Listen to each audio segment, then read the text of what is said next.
তো তৃণমূলের নেতারা আবার বলছে বলে আমরা স্যার নেব না, ম্যাডাম নেব। কিন্তু স্যার কি করছে, ছোটবেলায় স্কুলে যখন আমরা বদমাশি করতাম, স্যার বলতো বেঞ্চের উপর দাঁড়া, না হয় কান মলে দিত, নাহলে বলতো হাতটা বের কর, এটা লাঠি দিয়ে মারবো, তাই কি না?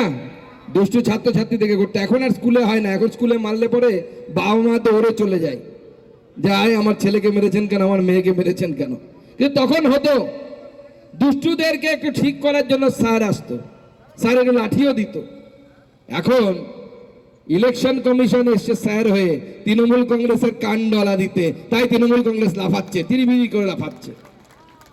কি বলছে মমতা ব্যানার্জি? বললেন এসআইআর মানবো না, একজনেরও নাম কাটা যাবে না। আর দিদি আপনি কি করলেন? আপনার বাড়িতে বিএলও গেল, বিএলও গেল, সামনে দাঁড়ালো, মমতা ব্যানার্জি দৌড়ে দরজা খুলে চলে এলো, 17খানা ফর্ম নিয়ে নিল।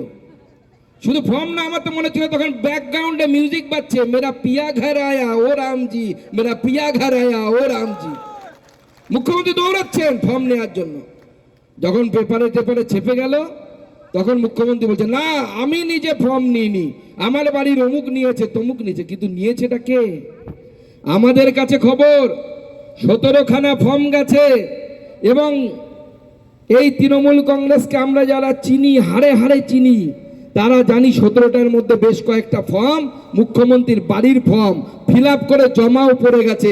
আপনাদেরকে বলবে ফিল আপ করবেন না, আর নিজেরা সবার আগে জমা করবেন। ভুলে গেছেন আপনারা?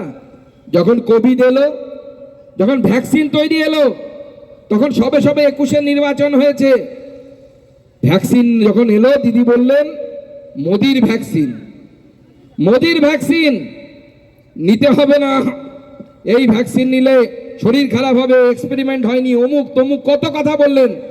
আর যখন সেই ভ্যাকসিন এলো গ্রামের হেলথ সেন্টারে, সবার আগে তৃণমূল নেতারা লাইন দিয়ে সেই ভ্যাকসিন নিয়েছে। কি নিয়েছে কিনা?